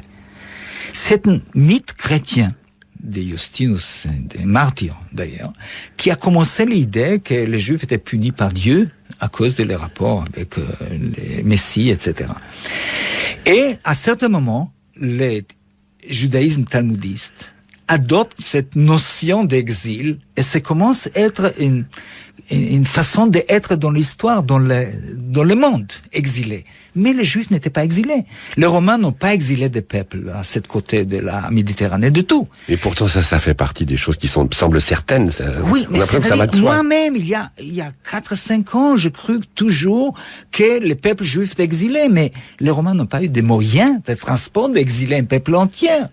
C'est une légende qui était adoptée, était ancrée dans l'histoire. Et à l'époque moderne, c'était justement la justification des retours des Juifs en terre de Palestine. Maintenant, l'exil n'a pas eu lieu. Même pas une émigration massive des Juifs hors de Palestine. Même pas ça. Donc il y a deux questions qui ont de rapport. De où viennent les Juifs et qu'est-ce que sont devenus les habitants de Palestine s'ils n'étaient pas exilés. Et voilà une autre surprise. Je fuis comme ça dans les livres des premiers sionistes, comme Ben Gurion, comme Ben Tzvi. Ben Tzvi, c'était le deuxième président de l'État d'Israël. Ben Gurion était le chef d'État. Jusqu'à 1929, dans leurs écrits, les vrais héritiers des anciens juifs de l'époque antique, c'est les Palestiniens. J'essaie de montrer, il y a des références, si quelqu'un ne me croit pas, qu'il ouvre les livres. Ben Gurion écrit dans les années 20 du XXe siècle, que les vrais descendants des anciens juifs, c'est les Palestiniens. En arrivant en Palestine, ils ont croyé que les paysans arabes, ils sont vraiment ceux qui ont resté de l'époque ancienne. D'ailleurs, bon, je ne sais pas sûr que c'est exact ou non, mais une chose est évidente. S'il n'y avait pas d'exil des juifs, qu'est-ce que sont devenus les habitants des anciens Judées? Bon, à certaines époques, ils se christianisent avec le christianisme et c'est presque sûr que le 7e siècle, la plupart d'entre eux prennent l'islam avec l'arrivée des Arabes des déserts. Et je crois que la plupart des populations juives anciennes s'islamisent et restent dans le pays. Bien sûr, mélangés avec chaque concurrent. Mais si vous voulez savoir les paradoxes dans l'histoire, et je répète, après Ben Gurion, après Ben Tzvi, après Borochov, c'est une autre grande théoricien du sionisme, les paysans de cette terre sont les vrais héritiers de l'ancien judaïsme. Vous pouvez imaginer dire ça en Israël en 2008, dire que probablement, d'ailleurs, je suis sûr que les Hamasniks, c'est-à-dire les gens de Hamas, probablement ne vont pas l'aimer aussi. Cette idée que probablement... Ils sont d'origine juive, oui, ça va pas leur plaire. Voilà. C'est fait un peu un désarroi. Bon, de toute façon, les Juifs n'étaient pas exilés. Et j'ai pu prouver ça dans le sens que, bon, il y avait des migrations. De où viennent les Juifs? S'ils ne sont pas des véritaires des anciens Judées. Voilà. Dans le livre, je suis les étapes de la diffusion du judaïsme autour de la Méditerranée. Et je découvre, premièrement, après les écrits des classiques romains, etc., et après aussi les vestiges de Talmud, etc., que le judaïsme était une religion prosélytique. Et à l'époque des Maccabéens, le prosélytisme était fait par la force. C'est-à-dire, cet royaume qui a eu l'épée a converti par force tous les voisins. Donc le judaïsme commence comme religion, si vous voulez savoir, à partir des Maccabéens, comme religion prosélytique qui impose les foi juifs à tous les voisins autour de Judée. Et après, ça devient, comment dire, les choses, avant que le christianisme développe, c'est le judaïsme à la mode. C'est-à-dire, les écrivains romains ont perdu le judaïsme, c'est-à-dire les conversions au monothéisme juif. C'est très populaire autour de la Méditerranée. Et je crois, plus en plus, en écrivant ce livre, que la plupart des juifs se déconvertis. Bon, et en plus de ça, de cette conversion du monde antique, il y avait aussi des royaumes que j'ai découverts. Vous savez, il y a 10 ans, je ne savais pas qu'à les régions que le Yémen se trouve aujourd'hui. Il y avait un royaume juif Et 150 ans, 140 ans, un royaume juif très, très fort qui s'appelle Chémia. Oui. Chémia, voilà. Et vous savez, les juifs yéménites, ce n'est pas les brises de la mer Rouge qui a fait qu'ils ont des cheveux tellement jolis, hein. C'est-à-dire, c'est des gens de la région. Les juifs yéménites sont des descendants de ce royaume juif très fort qui s'est judaïsé au 5e siècle de notre ère. Qui s'est converti au judaïsme à un moment. Oui, un royaume entier. Oui. Bon. Et bon, nous savons aussi au nord d'Afrique, le judaïsme chez les Berbères, qui était populaire à cette époque, phénicien et après berbère. Et tout le monde au nord d'Afrique connaît l'histoire de Caïna. Oui, tout à fait, la reine juive Caïna. Et la résistance juive en face de l'invasion musulmane. Bien sûr. Donc c'est-à-dire que ces Berbères se convertissent au judaïsme pour résister à la poussée arabe qui pousse C'est-à-dire, il prend le judaïsme avant que l'islam arrive. Et après... Comme moyen de se défendre. Oui. Pour avoir une cohésion. Oui, c'est ça, d'ailleurs, elle a fait un royaume à cette époque. Et une grande partie des juifs nord-africains, c'est d'origine berbère et arabe. Et si quelqu'un n'accuse pas que je suis ashkénaze, et donc j'accuse de tout le monde d'être converti, et je crois aussi que les ashkénazes, les choses qu'on appelle ashkénazes, sont des gens convertis. C'est-à-dire quoi? Oui, sinon on va voir les séfarades sur le dos. Alors. Oui, exactement. Donc j'ai dit ouvertement, ce n'est pas seulement les séfarades, c'est aussi l'ashkénaze. D'ailleurs, les séfarades ne sont pas séfarades, les ashkénazes ne sont pas ashkénazes, parce que les juifs qu'on appelle séfarades sont la plupart des nord d'Afrique, pas des séfarades, et les juifs qu'on appelle ashkénazes, comme moi-même, ne sont pas des ashkénazes. Ashkénazes, c'est l'allemand. Et les juifs de l'Europe de l'Est, que les juifs allemands, autrefois, on l'appelle Ostjuden, les juifs de l'Est, et sont, à mon avis, c'est-à-dire cette présence massive démographique des juifs ashkénazes, des juifs de l'Europe de l'Est, vient des conversions massives à l'époque du 8e, 9e siècle. Nous connaissons déjà aujourd'hui plus en plus sur les royaumes des Khazars. Nous savons que beaucoup de Khazars et beaucoup de Slaves s'est convertis au judaïsme. C'est-à-dire il y avait un royaume au 9e siècle, juif, entre les mers Caspiennes et les mers Rouges, que la frontière était beaucoup plus grande que Judée, beaucoup plus grande que l'époque biblique, un grand royaume qui se judaïsait au 9e siècle, la plupart d'ailleurs, et qui ont résisté au moins 200 ans. Et je crois que les plupart... des Mongols? Et les Mongols le poussaient après plus en plus vers l'Europe de l'Est. Et cet événement peut expliquer pourquoi, au début du XXe siècle, il y avait tellement de millions de Juifs à l'Europe de l'Est. De où ils sont venus? Ce n'est pas possible qu'ils sont venus d'Allemagne.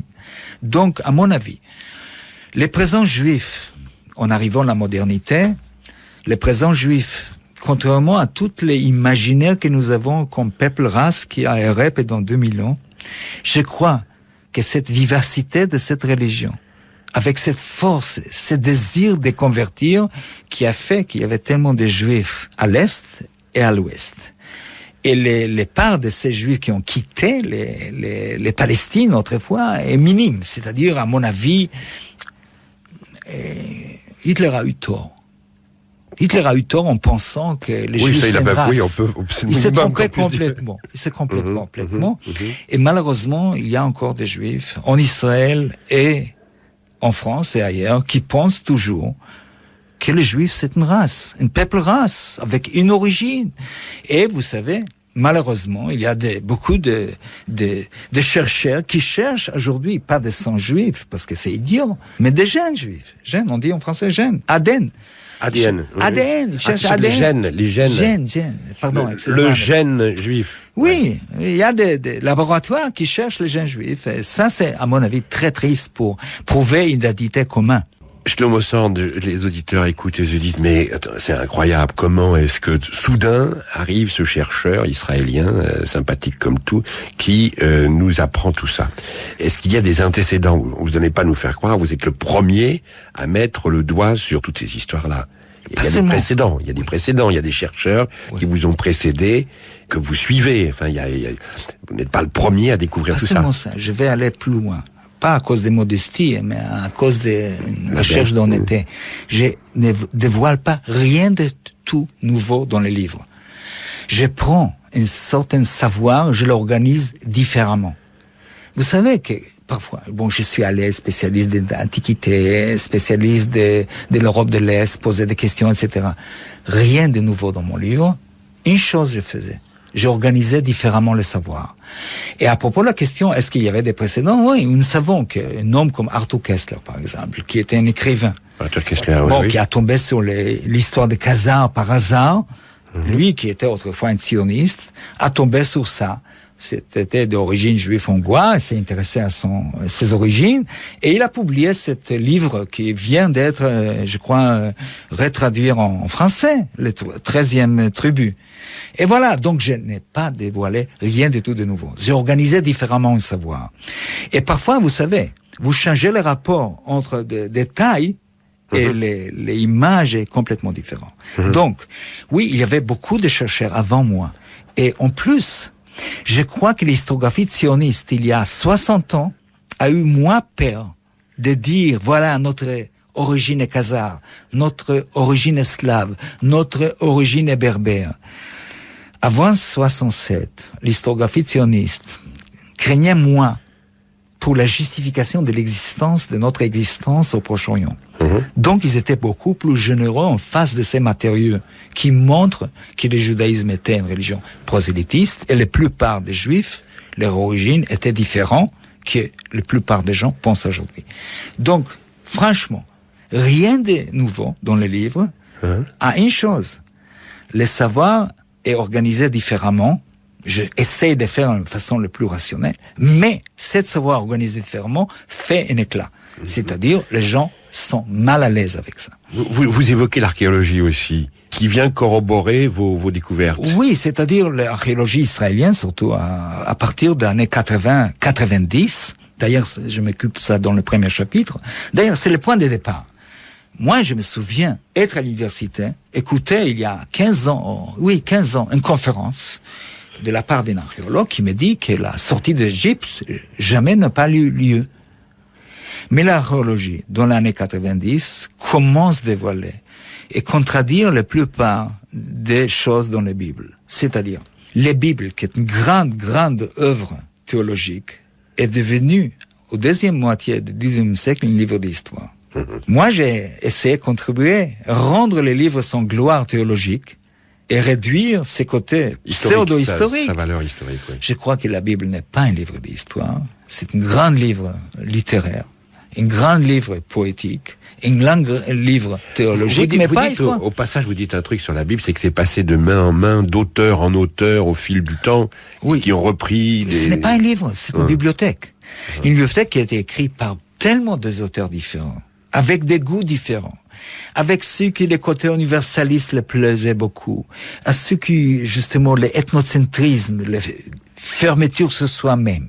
Donc, la Bible n'est pas un livre, c'est une bibliothèque, une riche bibliothèque. Il faut prendre les livres des rayons d'histoire et rendre ça dans le rayon théologique. Oui. Mais sur le rayon histoire, finalement, ce que vous nous apprenez, c'est que en fait, sur l'histoire des Juifs, on a l'histoire racontée par Flavius Joseph, à un moment, dont parle par ailleurs Pierre Vidal-Naquet. Bon. Oui. Et puis, il faut attendre quasiment le XVIIIe siècle pour qu'on se penche sur l'histoire des Juifs. Pourquoi ce trou? Pourquoi si long? Pourquoi est-ce qu'on s'intéressait pas à l'histoire de ce peuple? En arrivant chaque fois en France, ça m'amuse qu'on parle juif, peuple des mémoires, etc. Non. Les Juifs n'ont pas écrit leur histoire, n'ont pas aimé leur mémoire. Il y avait les mémoires bibliques, oui. Mais vous savez qu'à partir de Joseph, jusqu'à la modernité, c'est-à-dire jusqu'à le 19e siècle, les Juifs n'ont pas écrit leur propre histoire. Il n'y a pas de livre d'histoire, presque pas. Bon, je vais être prudent. Il y a ici et là des petites choses, vraiment des petites choses marginales. Mais les Juifs n'ont pas eu de mémoire. C'est-à-dire, ils n'ont pas raconté leur propre malheur. De tout, hein. C'est-à-dire, nous savons qu'il y a des chroniques d'Église pendant le Moyen-Âge.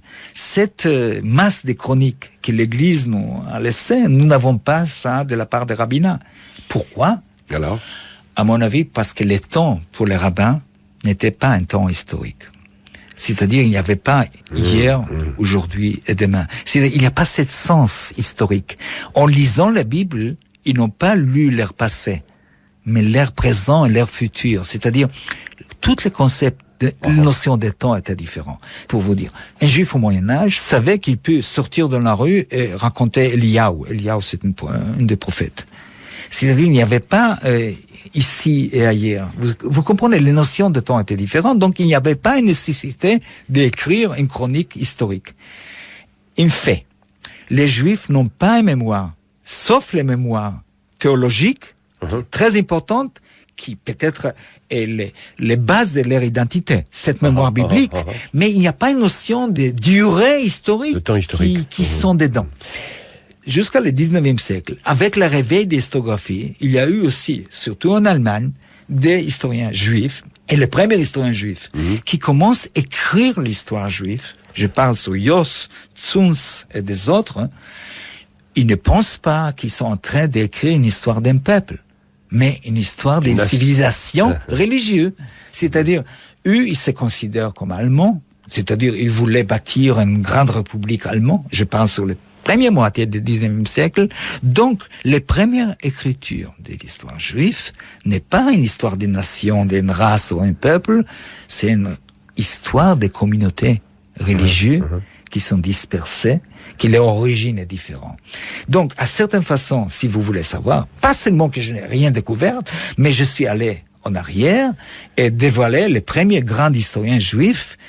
Et je crois que je suis une héritière de ces historiens-là. On continue avec Shlomo Sand pour son bouquin « Comment le peuple juif fut inventé », un livre qui a eu un grand succès en Israël dans sa version, sa première version en hébreu, et qui maintenant vient d'être traduit en français. Ensuite, avec le développement du sionisme, on aura toute une série d'historiens sionistes qui baignent dans l'idéologie sioniste et qui iront chercher dans l'histoire les justifications, évidemment, du sionisme. Une chose, c'est-à-dire les justifications qui sont nations, comme la France, comme l'Allemagne. D'ailleurs, c'est calqué sur les notions, à mon avis, de nations allemandes, malheureusement, des peuples allemands, des folk allemands. C'est-à-dire l'histographie sioniste des immédiatés du XIXe siècle, j'essaie de montrer ça, et essaie de façonner l'histoire juive après le modèle des historiens allemands, plutôt, et malheureusement, folkistes. C'est-à-dire, bon, pas tous les historiens allemands sont des... On commence à arriver vers les derniers chapitres, c'est-à-dire, il y a un côté critique, pas seulement que l'histoire était un peu légendaire, mais aussi l'essence des identités modernes, des juifs modernes. Donc, les modèles de ces historiens sionistes ou pré-sionistes et les modèles allemands, pas républicains français, pas britanniques, mais plutôt une notion que les peuples modernes existent parce qu'ils existaient déjà au début des temps. C'est-à-dire, pour les Allemands, un vrai Allemand était si quelqu'un est descendu des Teutons, des Ariens, etc. Voilà, de ces historiens, Graetz et ceux qui les suivent, Heinrich Graetz, le premier grand historien nationaliste, si vous voulez. Bon, le modèle est une ethnos, j'appelle ça ethnos, c'est-à-dire quelque chose qui est à la fois biologique un peu, c'est-à-dire il y a une origine commune. D'ailleurs, en France aussi, le XIXe siècle, on sait qu'il y avait une discussion, est-ce qu'on est des Gaulois ou des Francs? Vous savez, bon, il y avait à certains moments, on a cru que tous les Français sont des descendants des Gaulois. C'était très populaire, hein. Nous sommes des Gaulois, hein. Jusqu'à le XXe siècle, des lycéens, on lisait nos ancêtres les Gaulois. Nos ancêtres les Gaulois. Voilà. Oui. Je crois que moins ou moins de Français croient que leurs ancêtres étaient les Gaulois. Malheureusement, beaucoup de Juifs et beaucoup d'Israéliens croient que leurs ancêtres étaient les Hébreux. Bon, mon livre essaie de montrer que exactement que les Gaulois n'est pas des vrais ancêtres des Français d'aujourd'hui. Les Hébreux, les anciens Juifs ou Judiens ne sont pas leurs vrais ancêtres. Sauf que la deuxième moitié du XIXe siècle, exactement comme en France, les historiens essayent de façonner une image d'un peuple fermé, descendant d'un certain peuple antique, et qui continuait à errer dans l'histoire. Et voilà, c'est ça que je commence à critiquer plus en plus les notions de bâtir une nation juive moderne sur les bases, j'appelle ça ethnobiologique ou ethno-religieux, qui plus en plus prend les critères des nations de l'Europe de l'Est et de Centre-Europe et pas l'Europe de l'Ouest. C'est-à-dire, aujourd'hui, si vous allez définir la nation française, vous n'allez pas appuyer sur des notions biologiques. C'est-à-dire, quelqu'un est français, s'il a la culture française... Il y a quand même une leçon de l'histoire du XXe siècle qui fait qu'on a plutôt tendance, on espère en tout cas, à repousser ces notions-là. Oui, c'est-à-dire, c'est une notion, si vous voulez, d'origine biologique commune. Si vous voulez savoir, le plus grand malheur du XXe siècle vient en partie de cette notion que nous sommes d'origine commune, biologique. Et je parle ici, justement, des choses qui se développent en Allemagne et ailleurs aussi, avec cette notion que nous avons, c'est-à-dire nous sommes venus de quelque part et nous sommes on marche vers quelque idéal, si vous fermez. Le sionisme, l'historiographie sioniste, est basée sur la notion, j'appelle ça dans le livre, ethnocentriste. Si vous n'êtes pas des parents juifs, vous n'êtes pas juif. Vous ne pouvez pas devenir juif, sauf si vous convertissez religieusement. Mais si vous n'êtes pas religieux, donc vous ne pouvez pas entrer dans le peuple juif, vous ne pouvez pas sortir du peuple juif. C'est quelque chose ethnocentriste, et c'est la base de la définition d'État d'Israël. Et si vous voulez, on peut arriver déjà à cette bottom line de mon livre, qui dit que cette historiographie, qui était forgée autour de la nation d'un peuple juif fermé, ethnocentrique, est la base, si vous voulez, des lois, d'esprit des lois en Israël pour définir qui est citoyen, à qui l'État d'Israël appartient. Et si vous voulez, mon livre, qui est un livre en histoire, une déconstruction d'un discours historiographique, d'un récit historiographique, parallèlement, le dernier chapitre, j'espère que je ne saute pas trop loin, mais le dernier chapitre, j'ai décidé de ne pas rester seulement un historien. Comme au début du livre, je raconte certains côtés personnels qui a des rapports avec l'histoire et les malheurs de l'histoire. À la fin du livre, je laisse le territoire typique des historiens et je entre dans une certaine analyse socio- et politique de l'existence d'État d'Israël. Et une chose, je fais ça. C'était très important pour moi, pour les Israéliens et aussi pour les Français d'origine juive et de non-origine juive, pour dire qu'il y a un paradoxe avec l'existence de ma propre État en Israël. Quel paradoxe? Nous savons tous que la démocratie moderne est basée sur le principe que l'État appartient à ses citoyens. C'est-à-dire, à partir de la modernité politique, nous savons que l'État moderne, État national, appartient à la nation, c'est-à-dire à la communauté des citoyens. Nous savons que chacun qui est défini comme français, l'État de la France lui appartient. Vous ne pouvez pas dire que la France appartient seulement aux catholiques. Vous êtes d'accord? Et exactement comme l'Espagne n'appartient pas seulement aux Castiliens.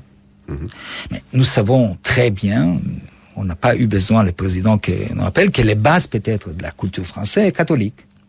D'accord? Les points de départ. Mais personne ne va pas définir la culture française sur le catholicisme. Et il ne va pas dire qu'un citoyen qui n'est pas catholique, qui est protestant ou juif, la France l'appartient un peu moins. J'ai vu toute ma vie dans un État qui dit qu'il n'est pas d'État de ses citoyens, mais c'est l'État du peuple juif. Bon, à 48, comme l'État était battu, c'était normal après le Shoah, après cette douleur profonde, chercher une place et dire, voilà, l'État d'Israël, c'est un État juif. D'accord, 48. Nous sommes à 2008. Et voilà, cet État continue à se définir, pas comme État démocratique de ses propres citoyens, c'est-à-dire, vous devez savoir qu'il y a 25% des citoyens israéliens qui ne sont pas définis comme juifs. 20% arabes, 5% des immigrants qui viennent de l'Europe de l'Est, qui par hasard étaient mariés avec des juifs, mais ils ne sont pas considérés dans le cadre d'identité comme juifs. Voilà. Si l'État est État juif, ou appartient au peuple juif, il y a des lois propres qui disent que cet État est un État juif et appartient au peuple juif. Donc, ça n'appartient pas à un collègue qui travaille à le même étage à l'université de Tel Aviv, qui sont d'origine et arabes, palestiniens. Bon, il y a un paradoxe. Ah oui. Et paradoxe dangereux pour l'existence de cet État. Parce qu'en fin de compte, toute cette démarche historique, ce n'est pas nier l'existence de l'État d'Israël. Sauf que, pose une question. Est-ce qu'un État qui se définit comme il appartient à une population en majorité qui vit hors d'État, qui ne veut pas vivre dans cet État, parce que nous savons qu'il n'y a pas une place dans le monde qu'un Juif ne peut pas émigrer vers Israël. Bon, mais les Juifs, en général, préfèrent vivre sur des autres souverainetés, pas une souveraineté juive. C'est leur goût, d'accord? C'est leur droit. Mais je n'arrive pas à comprendre comment je peux continuer dans un État qui dit que cet État, excusez-moi, appartient plutôt à Finkielkraut, qui a un collègue qui travaille avec moi à le même étage de l'Université de Tel Aviv, qui est un arabe. Peut-être Finkielkraut ne veut pas que cet État sera à lui, mais après les lois, l'esprit des lois israéliennes, cet État lui appartient. Vous savez, comme je suis historien, je sais très bien que les malheurs du XXe siècle sont une chose qu'il faut rester dans la mémoire. Donc je crois que si l'État d'Israël insiste de rester un État de refuge pour des Juifs qui sont persécutés, je crois que c'est logique. D'accord? Bon, c'est un peu exceptionnel, mais pour des Juifs persécutés à cause de leur origine ou leur foi, je peux, comme démocrate et libéral, je peux accepter ça. Mais qu'un État ne dit pas ça. Il dit que cet État appartient automatiquement aux Juifs du monde. Je me demande, mes étudiants palestino-israéliens, je parle sur les Arabes citoyens d'Israël, mes étudiants qui parlent hébreu comme moi, parfois mieux aujourd'hui, c'est une 3e génération, combien de temps ils vont accepter vivre un État qui sont nés, qui sont partie de la culture, mais c'est défini comme un État des autres. À mon avis, c'est une des choses qui va détruire cet État. Shlomo, je me demande comment votre livre va être reçu ici. Vous nous dites qu'en Israël, le livre est un succès, fait débat, non seulement auprès de vos étudiants des milieux intello, etc. Oui, c'est dépassé. Tout le monde discute de ce bouquin et vous engueule ou vous approuve ou vous conteste, etc. Enfin, c'est-à-dire que vous faites votre boulot d'intellectuel, finalement, tout simplement. Je me demande comment le livre va être accueilli en France. Est-ce que ça va aussi susciter des débats, revenir à ce que je disais tout à fait au début, en disant est-ce qu'on va agrandir un peu l'espace du débat qui est en voie de rétrécissement, ou bien est-ce qu'il va y avoir un silence poli ou pas d'ailleurs autour de ce bouquin, comme c'était le cas pour le livre d'Abraham Burg par exemple il y a quelques mois. Daniel, oui. Vous savez, un historien c'est un prophète du passé. Donc j'essaie toute ma vie de prophétiser le passé et vous me demandez de prophétiser le futur. Bon, je ne sais pas, c'est-à-dire je n'arrive pas à imaginer comment ça peut être reçu. J'espère que les gens vont le lire pour pour Israël. Je voudrais que beaucoup de gens lisent ça et beaucoup de gens comprennent quelle situation politique moi et mes élèves palestino-israéliens se trouvent en Israël aujourd'hui. Et savoir si ça va réveiller un intérêt, j'espère bien. Maintenant, pour être franc, je crains que beaucoup de gens, le livre ne va pas plaire. Ne va pas plaire parce que je dévoile des côtés sur Israël que beaucoup de gens ne veulent pas parler. Bon, il y a des gens qui disent, oui, Israël ne va pas être occupant, il faut se retirer des territoires occupés, mais l'État doit rester juif. Et moi, l'analyse historique que j'ai faite sur la notion vide de judaïsme laïque, vide à mon avis, dans le sens moderne du judaïsme est vide. Et le fait que cet État se définit comme juif, à mon avis, il n'y a pas beaucoup de judité dans cet État d'ailleurs. Mais je crains beaucoup qu'il y aura beaucoup de Français, probablement d'origine juive, que le livre va les déranger.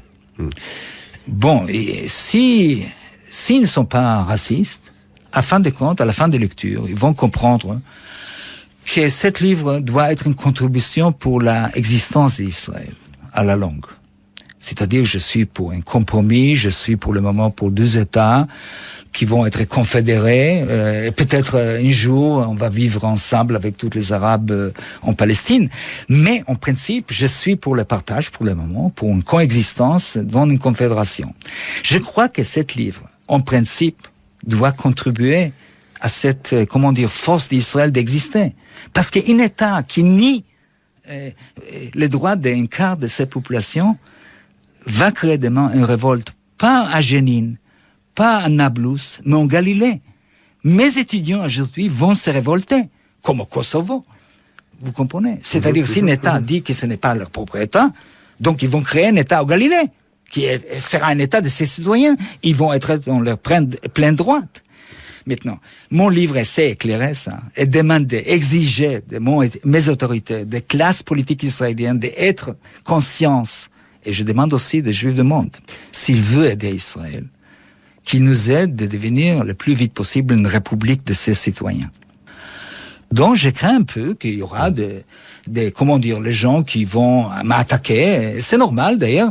Tant que c'est légitime, cette attaque, tant que ce n'est pas physique, tant que c'est intellectuel, allez-y. C'est juste de bagarrer autour des idées comme ça qui touchent, à mon avis, pas seulement à la politique immédiate, pas seulement à la position morale, mais à notre propre histoire et qui a un rapport direct avec l'avenir.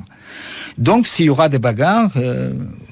vous êtes là. Je suis là et je vais revenir pour continuer à bagarrer. Merci beaucoup, Shlomo Sand.